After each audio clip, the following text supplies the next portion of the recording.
Bismillahirrahmanirrahim. Assalamualaikum warahmatullahi wabarakatuh. Salam sejahtera bagi kita semua. Shalom, Om Swastiastu, Namo Buddhaya, salam kebajikan.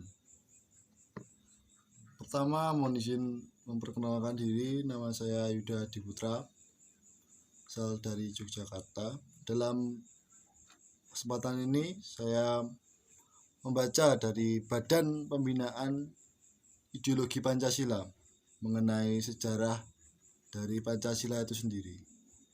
Pertama, sejarahnya berawal dari kekalahan Jepang pada Perang Pasifik.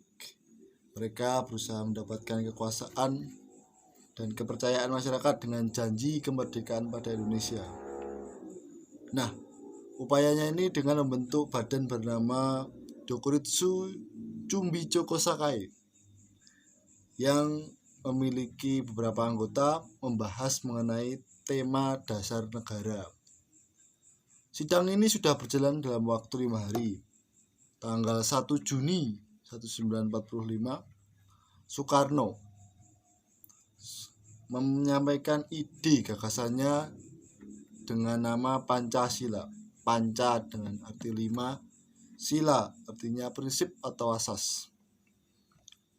Nah, kelima prinsip itu terdiri dari kebangsaan, internasionalisme, perikemanusiaan, demokrasi, keadilan sosial, dan ketuhanan yang Maha Esa.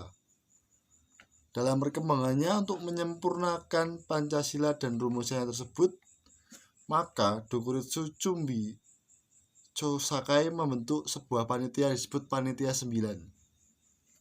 Panitia 9 ini memiliki berbagai macam proses persidangan yang nantinya menyampaikan apa yang menjadi hasil dari sidang ini dalam Undang-Undang Dasar 1445. Nah, dalam kaitannya dengan aksi nyata bagaimana melihat Pancasila dalam konteks sekarang, kita hidup dalam konteks pandemi. Saya menyoroti persoalan yang mungkin jarang terbahas selama pandemi. Saya melihat dalam konteks pendidikan disabilitas.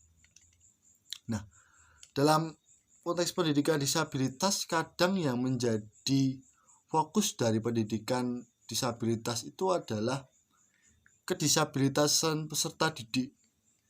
Nah, ini membuat mereka, para penyandang disabilitas yang belajar dalam pendidikannya, tidak mengoptimalkan setiap potensi yang ada.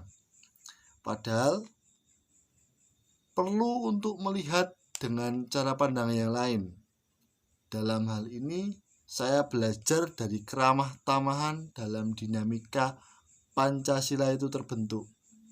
Pancasila dapat teraktualisasikan dalam bentuk keramah tamahan.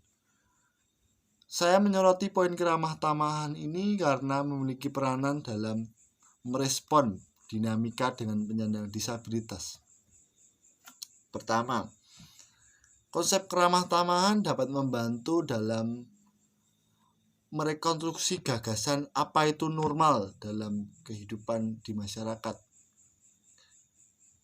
Hal ini berkaitan dengan keberadaan disabilitas, sehingga yang menjadi fokus dalam pengembangan pendidikan disabilitas itu adalah kemampuannya sebagai manusia, bukan pada kedisabilitasannya. Hal ini tentu menjadi langkah awal dalam mengimplementasikan nilai-nilai Pancasila dalam konteks pendidikan disabilitas. Pendidikan disabilitas perlu menekankan kembali keramah tamahan dalam perkembangan dinamikanya. Harapannya membentuk pendidikan disabilitas yang transformatif dengan way of life dalam tanda kutip keramah tamahan. Bagaimana prosesnya tentu dapat belajar dari nilai-nilai Pancasila. Berikut orasi saya, terima kasih. Salam mahasiswa.